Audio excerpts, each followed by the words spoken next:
Baik,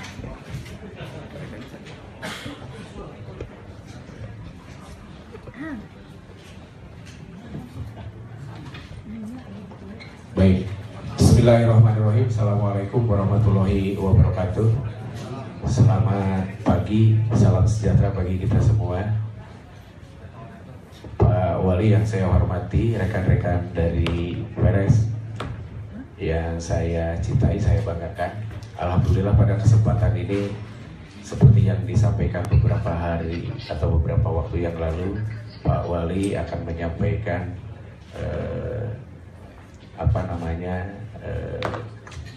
terkait dengan pencalonan Gubernur DKI, apakah beliau akan ikut atau tidak. Hari ini kiranya akan beliau menyampaikan, dan ada 18 dan 11 yang hadir Pak dari pers, dari Metro, dari Kompas TV, kemudian dari Net juga dari Elsita, kemudian dari CNN Indonesia, dan ada sekitar 29 media. Rekan-rekan media yang saya cintai, hari ini barangkali apa yang menjadi pertanyaan rekan-rekan semua silahkan, dan setelah ini tidak ada lagi pertanyaan terkait dengan ini. Untuk lebih teraturnya jalannya pertanyaan akan saya bagi dua season. Season pertama untuk 3 atau 5 pertanyaan, dan mohon izin Pak Wali, silakan untuk yang season pertama akan, atau sebelum itu Pak Wali akan menyampaikan hal-hal yang terkait dengan apa yang tadi saya sampaikan. Mohon waktu dan tempat Pak Wali. Ya, terima kasih. Tes masuk ya. Assalamualaikum warahmatullahi wabarakatuh. Sampurasun. Rekan-rekan media semua, terima kasih sudah hadir. Saya pahami isu Pilgub DKI ini menjadi perhatian banyak pihak ya, sehingga saya harus secara resmi menyampaikan keputusan yang insya Allah akan diputuskan hari ini, baik buruknya seperti apa. Tapi sebelumnya saya menyampaikan, jika ada pertanyaan kenapa baru mengumumkannya hari ini, sekarang tanggal 29 Februari 2016, karena saya melaksanakan amanat orang tua saya, kalau ada undangan silaturahmi itu harus didatangi, kira-kira begitu ya. Nah, oleh karena itu selama 3 bulan saya sudah mendatangi dan didatangi oleh berbagai pihak, luar biasa banyak, lebih dari 20. Ada elemen masyarakat Betawi, ada tokoh Jakarta, ada saya berdiskusi dengan 4 parpol besar ya, juga sudah didiskusikan. Ada dari PDIP, ada dari Nasdem, ada dari Gerindra, ada dari PKS, juga sudah mendiskusikan terkait Cagup DKI ini. Dan yang menarik, di luar ekspektasi saya dipanggil dan diberitahukan juga oleh Bapak Presiden Jokowi, dipanggil juga oleh Bapak Prabowo Subianto, dipanggil juga oleh Ketua MPR, Ketua DPR juga, termasuk Ketua DPD, bahkan 3-4 menteri juga menyampaikan. Saya menduga ini karena skala strategisnya Pilgub Jakarta ini luar biasa gitu ya. Sampai kemarin hari terakhir pun, karena saya akan menyatakan hari ini, masih ada 2-3 pihak-pihak yang mengajak bertemu dan lain sebagainya. Jadi alhamdulillah sudah saya dengarkan semuanya, sudah saya lakukan rasa terima kasih saya atas hal itu. Yang berikutnya, banyak laporan ke saya pribadi selama terutama sebulan terakhir ya, terkait masalah elektabilitas. Jadi saya sampaikan ke rekan-rekan media, saya ini tidak sedikit pun melakukan upaya, ya, melakukan pergerakan politik, tidak sama sekali. Saya ini pasif, dan walaupun pasif, ternyata popularitas ada di 60-70%, kemudian dari berbagai survei elektabilitas 15-20%, untuk seseorang yang belum menyatakan gitu kan, ya. Nah bagi saya ya ini mah alhamdulillah aja. Sehingga kalau dalam hitungan matematika memenangkan Pilgub DKI dengan kondisi seperti itu bukan hal yang mustahil. Dulu saya sampaikan ke media waktu saya memenangkan Pilkada Bandung, modal saya hanya 6%, ya. Modal 6%, orang yang tidak terlalu dikenal, incumbent sudah hampir 30%. Kalau pakai logika saat itu pasti semua takut karena incumbent sudah tinggi sekali. Tapi dalam hidup kan menang kalah mah biasa, ya.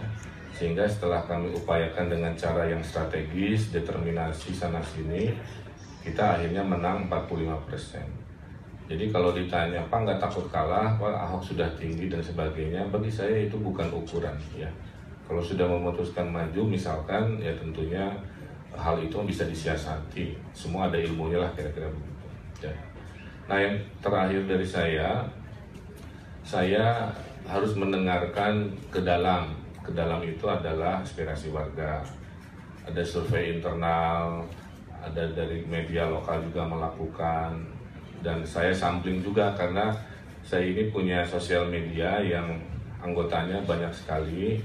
Twitter 1,2 juta follower, kalau Instagram saya 2,6 juta, kalau Facebook saya per bulan itu reachable akunnya itu bisa 30 juta. Jadi pas kemarin saya posting minta pendapat, itu rekor komen hampir 50.000 dengan subkomen 80.000 kira-kira gitu ya.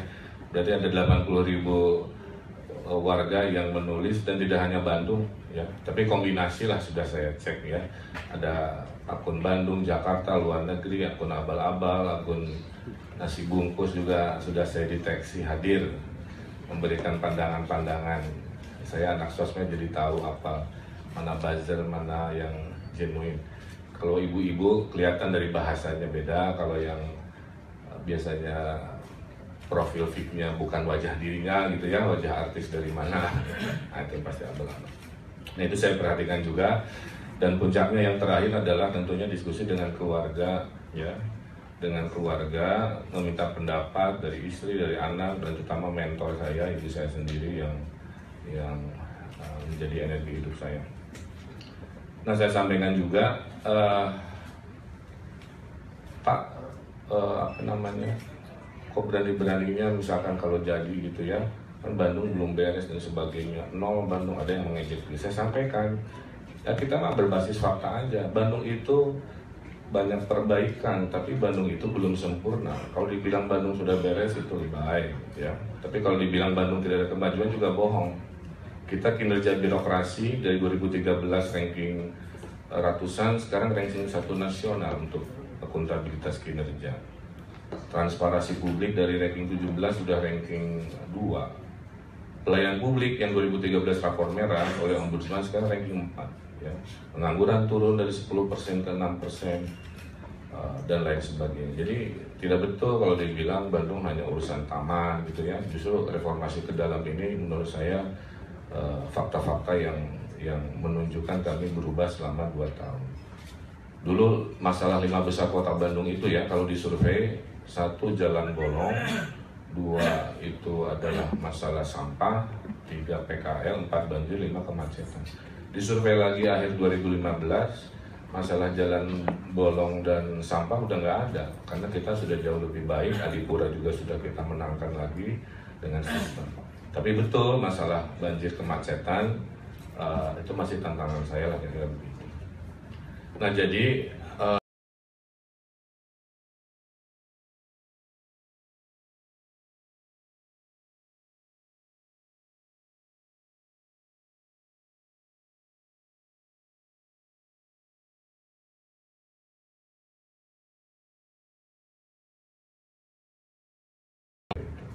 sehingga kesimpulannya adalah saya maju ke Jakarta tapi tidak sekarang, kira-kira begitu. Alias saya tidak akan maju menjadi calon gubernur DKI 2017.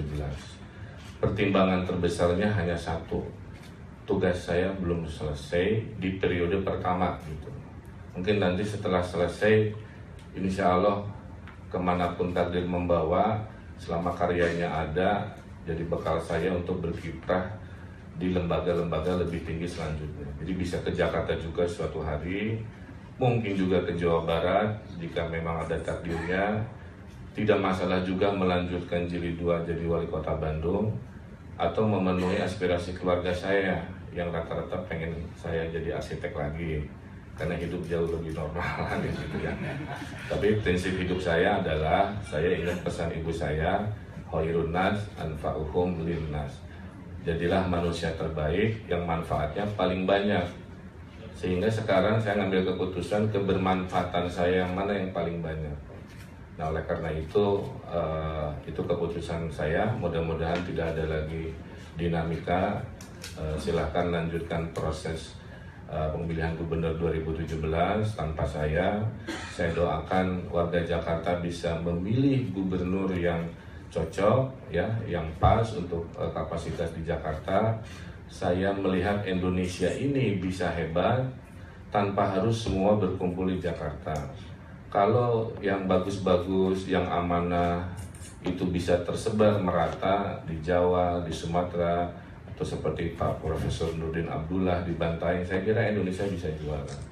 Problem Jakarta itu menurut saya karena terlalu memusatkan segala urusan di Jakarta. Dia pusat pemerintahan dan politik, dia juga pusat ekonomi. Sehingga mitos orang Indonesia kalau ingin sukses ekonomi, sukses politik, pasti harus ke Jakarta. Itu yang harus kita cermati. Kita harus bongkar mitos itu, bahwa sukses di Indonesia tidak harus selalu ke Jakarta, ya. Tapi betul, karena konstelasinya Jakarta masih pusat dari segalanya. Nah, oleh karena itu saya akan menghabiskan sisa jabatan saya di Bandung 2018, insya Allah. Umur mah tidak ada yang tahu, jadi saya nggak akan banyak berspekulasi terlalu jauh. Saya akan fokus itu dulu. Mudah-mudahan dibantu media juga, bahwa Indonesia bisa hebat tidak hanya selalu berita-berita yang datang dari Jakarta, ya. Bantu kami di daerah kalau ada berita baik, inspiratif dari Bandung, dari Jogja, dari Surabaya, dari Makassar, tolong diseimbangkan peliputannya untuk menginspirasi seluruh Indonesia. Dengan begitu negeri ini bisa hebat, bisa juara dengan sila ketiga persatuan Indonesia itu. Nah, itu sebenarnya visi saya, sehingga Bandung insya Allah bisa jadi inspirasi tidak hanya untuk Indonesia, tapi juga mungkin untuk dunia, seperti kolaborasinya. Nah, mudah-mudahan berita ini sampai khususnya ke warga Bandung yang juga sedang menunggu jawaban, sehingga dan saya titip ke warga Bandung, ya, jangan pas saya mau pergi di jangan-jangan pas saya ada diajak bekerja sama nggak mau gitu kan, nggak taat aturan, badadegong gitu ya kalau bahasa Sundanya. Tapi pas Pak Wali ini mau pergi jangan, dari pas disuruh-suruh untuk ikut program hare-hare gitu, jangan begitulah. Jadi saya harap dengan keputusan ini warga Bandung please kan gitu ya, gabung, dukung program wali kota, selesaikan sampai 2018 kita Bandung juara. Mudah-mudahan Bandung ini menjadi kota bahagia dan juga target-target pembangunan tercapai. Saya kira itu. Dan di sebelah kanan saya ada mantan pacar saya yang selalu menasehati. Jadi kritikus nomor 1 saya ada di sebelah kanan saya. Jadi, dan istri saya selalu mendengarkan aspirasi warga juga. Apalagi kritikan ibu-ibu mah beres, kahet anu mana ya, kalau udah nyelekit mah ibu-ibu mah kira-kira begitu. Saya kira pernyataannya begitu. Kalau mau detail dalam bentuk tanya jawab silahkan, tapi struktur logikanya begitu. Bukan berarti saya tidak bisa menang di Jakarta, karena matematika memungkinkan sangat bisa. Tapi masalahnya bukan menang tidak menang, bukan ada kesempatan atau tidak ada kesempatan, tapi saya melakukan ini atas keputusan Bandung belum selesai, dan mengaturkan terima kasih. Dan saya ucapkan mohon maaf, sampaikan lewat media kepada mereka-mereka yang sudah menyampaikan aspirasi dengan segala logikanya, dari logika ekonomi, logika politik, logika agama, segala rupa, ya saya mohon maaf. Terima kasih. Mudah-mudahan silaturahminya tidak terputus di masa depan. Saya kira itu yang bisa saya sampaikan sebagai pengantar. Selanjutnya kita bisa tanya jawab untuk detail. Billahi taufiq wal hidayah. Wassalamualaikum warahmatullahi wabarakatuh. Waalaikumsalam warahmatullahi wabarakatuh. Terima kasih Pak Wali. Itu rekan-rekan media, jadi apa yang disampaikan beliau. Dan kalau ada pertanyaan saya akan coba atur. Ini untuk sesi pertama 3 orang. Ya, dari sebutkan medianya ya. Terima kasih Putra, saya Putra dari PMO Pak. Mau nambahin ini aja Pak. Kan tadi katanya sudah ada pertemuan juga dengan Pak Jokowi. Kira-kira apa sih isi bahasan di sana dan apakah dari Pak Jokowi ini ada menentukan keputusan Bapak sehingga menolak di gubernur? Ya, saya kan bersahabat dengan Pak Jokowi zaman Pak Jokowi masih wali kota Solo ya, dan lain sebagainya lah gitu. Jadi apalagi sebagai presiden, jadi saya menghadap dan intinya beliau menyampaikan agar saya mengambil keputusan yang terbaik ya. Keputusan yang terbaik itu beliau bilang jangan semata-mata mengejar sesuatu yang lebih besar tapi yang di depan mata belum terselesaikan dengan baiklah seperti itu ya. Kemudian beliau melihat bahwa saya dan Pak Ahok ini pemimpin daerah yang diapresiasi gitu. Jadi sebaiknya tidak bertanding gitu ya dalam kondisi nanti salah satu kalau kalah tidak berguna untuk negara, kira-kira begitu ya. Jadi logikanya sangat saya pahami, karena kalau saya lawan Pak Ahok menang, saya nganggur kemudian gitu ya, energi hidup saya tidak bermanfaat, atau saya menang Pak Ahok nganggur juga dan sebagainya. Itu mungkin nasihat bijak yang saya pahami dengan baik itu. Silakan dari ini yang biru. Ya, saya Dian dari Sumber Trijaya Bandung Pak. Terkait dengan tindak lanjut pembicaraan Pak Ridwan Kamil dengan Bapak Adi Aksa Daud, karena Bapak Adi Aksa Daud juga kami ingin berpasangan dengan Bapak di Pilgub kita nanti, dan kondisi Bapak dengan pernyataan Bapak yang tadi tidak akan maju di Pilgub DKI ke depannya nanti, apakah ada pembahasan lanjut dengan Bapak Adi Aksa Daud atau seperti apa Pak? Terima kasih. Iya, jadi begini ya, demokrasi hari ini itu demokrasi ilmiah ya. Mau kamu punya duit berapa miliar juga, kalau tidak populer, tidak disukai, nggak bisa dipilih rakyat. Demokrasi langsung itu kombinasi terkenal ya, popularitas dan kombinasi kredibilitas, kira-kira begitu. Tanpa kedua itu, modal saya kecil waktu pilkada Kota Bandung ya, untuk ukuran pilkada, tapi kan alhamdulillah menang dengan cara-cara baik.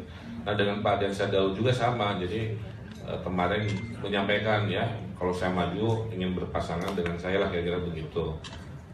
Tapi karena keputusan saya hari ini mungkin ya tolong sampaikan aja ke Pak Adiaksa, mohon maaf. Jadi silahkan bertarung dengan adil dan sekuat-kuatnya, dan kalau memang warga Jakarta memilih beliau, ya memang itu sudah takdirnya, kira begitu. Saya setelah ini tidak akan lagi mau membahas urusan Jakarta, saya mau fokus Bandung. Saya doakan Pak Adiaksa, Pak Ahok juga, Pak Yusril katanya, ada Ahmad Dhani, ada Desi Ratnasari, ada segala rupa lah ya, Pak Haji Lulung kan gitu ya. Jangan menyepelekan loh ya, jangan menyepelekan hanya urusan statistik, percaya mas ya. Kalau takdir Allah sudah ngasih jalan dengan segala cara, jadi, enggak juga jadi. Tapi yang maksa ingin jadi, iya, kadang-kadang nggak jadi. Jadi poin saya, rekan media, terhadap survei itu jangan terlalu jadi kitab gitu ya. Kadang-kadang ada dinamika. Apalagi kalau setelah ada yang namanya pengumuman maju, biasanya bisa kesusul juga. Saya kira itu.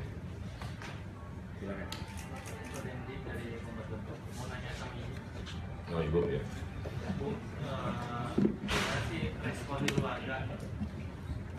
Mau tanya sama ibu, gimana sih respon keluarga sejak pertama kali isu ini mencuat, kemudian katanya kan respon dari anak juga yang si bungsu nolak gitu, nggak mau. Boleh diceritain Bu, karena kan keluarga jadi keputusan vital awal untuk memutuskan maju atau tidak. Makasih. Ya, ada dengan Kang. Jadi begini, saya itu bersyukur sekali karena Kang Emil itu orang yang mau mendengarkan. Jadi semua didengarkan, termasuk anak-anak, termasuk saya, termasuk ibunda dan juga warga. Nah, jadi dalam perjalanannya, memang dari awal karir politik Kang Emil, anak-anak itu sebetulnya cenderung lebih menginginkan ayahnya seperti dulu begitu ya. Karena mungkin Kang Emil bisa karena Kang Emil adalah arsitek yang mencintai dunianya, mereka merasa bahwa mereka sudah terbiasa dengan itu begitu. Dengan dinamika politik yang ada, mereka juga mungkin sedikit banyak ada dipengaruhi begitu ya di dalam kehidupan mereka. Nah, tapi pada akhirnya mereka sangat mendukung apa yang diputuskan oleh Kang Emil. Terutama hal seperti ini sebetulnya sudah menjadi pembicaraan kami juga di bulan-bulan terakhir, dan kami saling menguatkan saja dan kita mengikuti proses yang ada sampai selesai begitu. Banyak keluarga yang curhat juga sama Ibu. Oh, banyak sekali.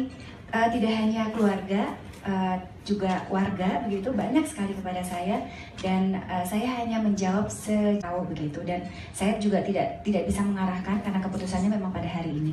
Gitu. Hatur nuhun. Itu rekan-rekan, ini udah season pertama dan season berikutnya silakan 3 orang lagi. Itu yang baju merah dulu nanti. Silakan. Terima kasih, saya Samuel dari Kompas Pak. Ada 3 pertanyaan Pak, singkat saja.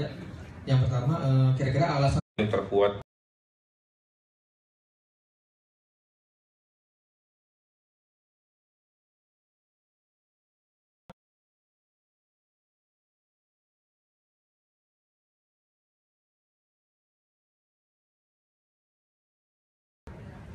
Ibu saya cuma pengen bilang begini, kamu itu harus jadi pemimpin yang diingat karena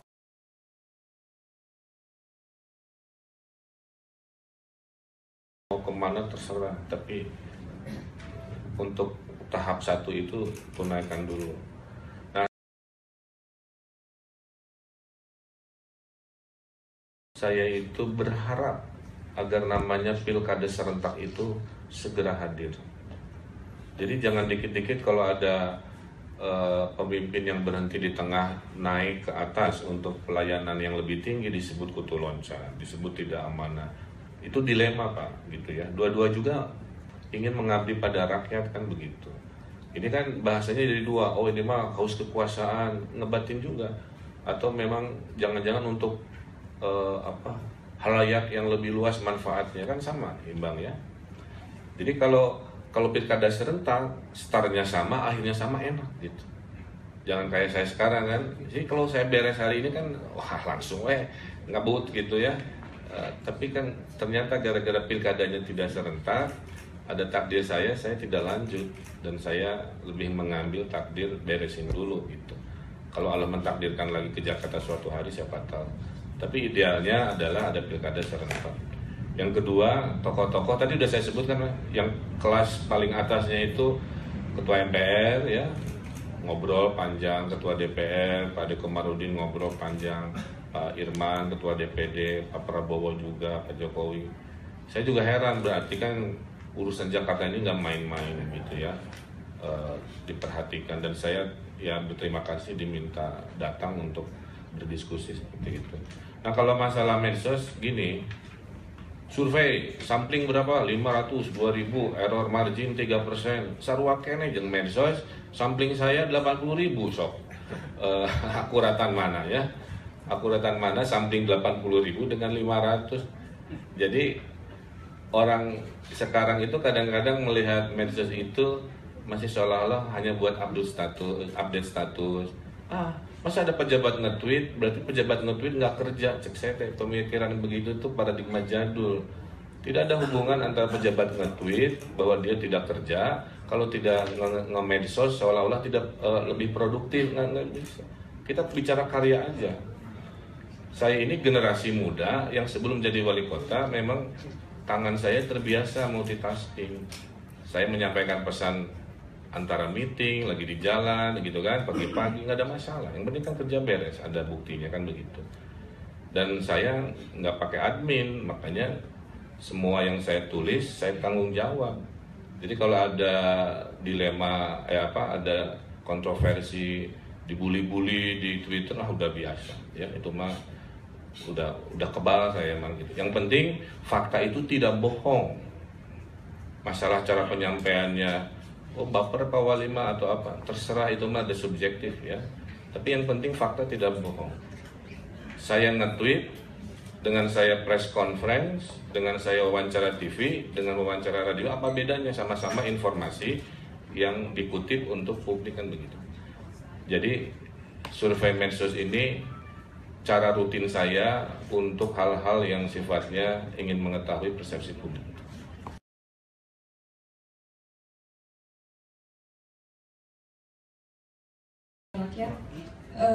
Kemarin pekan lalu Kang Emil sudah ke Jakarta bertemu dengan Pak Ahok. Itu apakah terkait dengan ini Pak, menyampaikan keputusan Pak Emil secara pribadi? Ulangi lagi, gimana?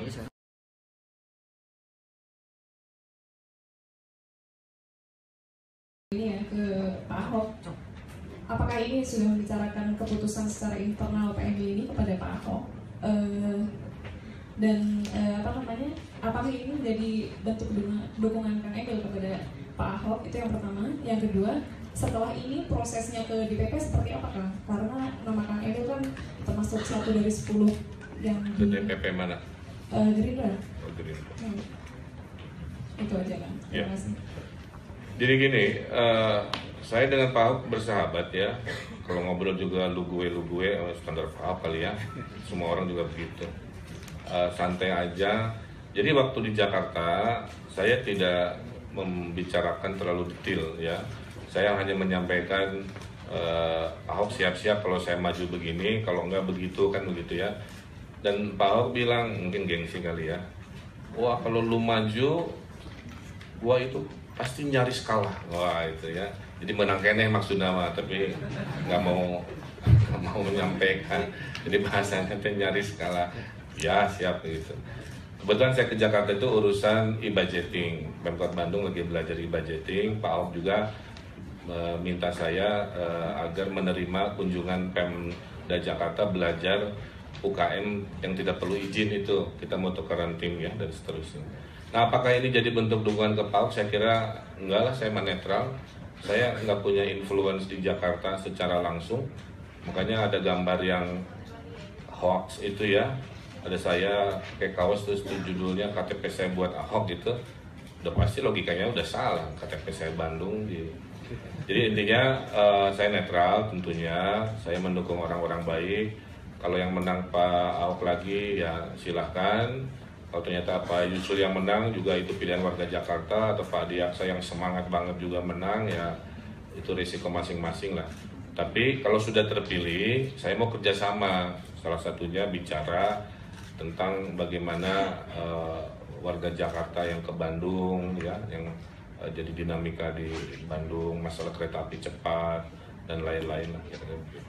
Nah kalau untuk ke DPP sudah saya kirim surat, ya, sudah saya kirim kemarin, mudah-mudahan sudah sampai. Tapi intinya secara informal sudah saya sampaikan perhitungan itu. Dan kelihatannya mungkin DPP Gerindra kan akan mengusung internal ya, mungkin Pak Sandiaga Uno lah kira-kira begitu. Tapi kembali lagi, jangan sepelekan persentase rendah ya. Saya mulai 6%, nggak dihitung menang 45%, itu bisa jadi referensi. Oke? Cukup ya? Oh ada, Bu Afi, pertanyaan? Oh iya. Pak, berarti ada kemungkinan besar akan maju di Pilgub Jabar, Pak? Ya itu ya, umur mah kan nggak bisa diukur ya, Bu Afi. Jadi pilihan saya tinggal 3 aja, ya. Karena pemilihan gubernur Jawa Barat itu bersamaan dengan pemilihan wali kota Bandung. Jadi kalau ternyata saya lebih banyak manfaat di Jawa Barat, hayu aja. Tapi kalau lebih banyak manfaat di Bandung, saya lanjut jilid 2 juga nggak ada masalah. Atau nggak dua-duanya, jangan dianggap saya kalah ya, karena kembali ke dunia lama yang nyaman dan baik itu juga itu 50% dari pilihan kami. Yang penting 5 tahun saya sudah menunjukkan ke warga Bandung, saya kerja siang malam sampai jam 11 malam, setahun kemarin 1.200 masalah saya bereskan, saya ambil keputusan untuk menunjukkan saya serius ya untuk membereskan kota Bandung. Jadi kita bicara lagi mungkin 6 bulan lah ya sebelum berakhir, saya kira itu relevan. Tapi peluang itu ada, survei juga bagus ya. Jadi ya kita lihat nanti. Saya kira cukup ya, semua sudah tercover detail-detailnya. Hatur nuhun. Satu lagi.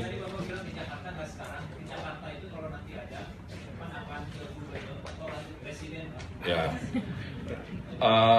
saya baca-baca begitu ya, terutama.